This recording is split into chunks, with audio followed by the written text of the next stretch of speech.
اللہ پاک نے رزق کے 4 دروازے رکھے ہیں۔ پہلے 3 تو صرف مسلمانوں کے لیے ہیں اور چوتھا ساری دنیا کے لیے ہے، یعنی مسلم، غیر مسلم، بت پرست وغیرہ۔ رزق حاصل کرنے کا سب سے پہلا دروازہ نماز ہے۔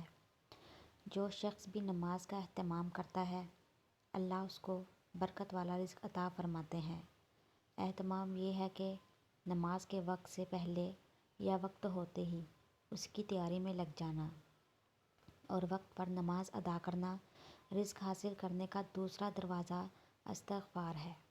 جو شخص کثرت سے استغفار کرتا ہے، کیونکہ ایک حدیث کا مفہوم ہے کہ جو کثرت سے استغفار کرتا ہے، اللہ پاک اسے ہر غم سے نجات عطا فرماتے ہیں، ہر پریشانی میں راستہ دیتے ہیں اور ایسی جگہ سے رزق عطا فرماتے ہیں جہاں اس کا گمان بھی نہ ہو۔ علماء کرام فرماتے ہیں کہ کثرت کا مطلب ہے کہ کم از کم 300 مرتبہ، تو جو روزانہ 300 سے زیادہ مرتبہ استغفار کرے گا، انشاءاللہ اسے بہترین رزق ملے گا۔ رزق حاصل کرنے کا تیسرا دروازہ تقویٰ ہے۔ تقویٰ کے معنی گناہوں سے بچنا ہے۔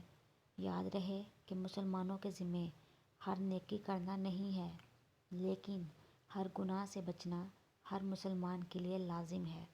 جو ہر گناہ سے بچتا ہے وہ اللہ کے ہاں متقی کہلاتا ہے۔ اس کا آسان طریقہ یہ ہے کہ ہم ہر کام کرنے سے پہلے یہ دیکھ لیں کہ اس کام سے اللہ اور اللہ کے رسول صلی اللہ علیہ وآلہ وسلم نے منع تو نہیں فرمایا۔ اگر منع فرمایا ہے تو ہم رک جائیں۔ جو اللہ کا ہو جاتا ہے تو پھر اللہ اپنے بندوں کو اس کی خدمت پر مأمور فرما دیتے ہیں۔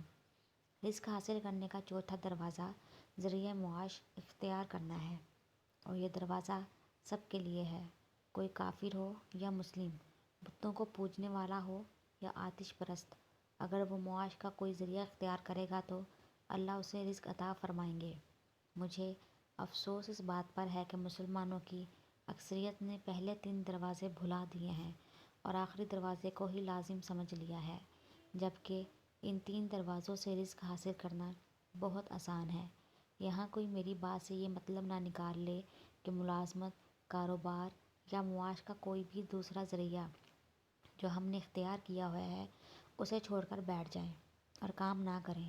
کام ضرور کریں، لیکن اگر ہم چوتھے دروازے کے ساتھ ساتھ پہلے 3 دروازوں کو بھی استعمال کریں گے تو ہم تھوڑی محنت میں ہی زیادہ رزق ملے گا، ہماری مشقت کم ہو جائے گی اور ہماری کمائی غیر ضروری جگہوں پر نہیں لگے گی اور ہمارا مال ضائع نہیں ہوگا۔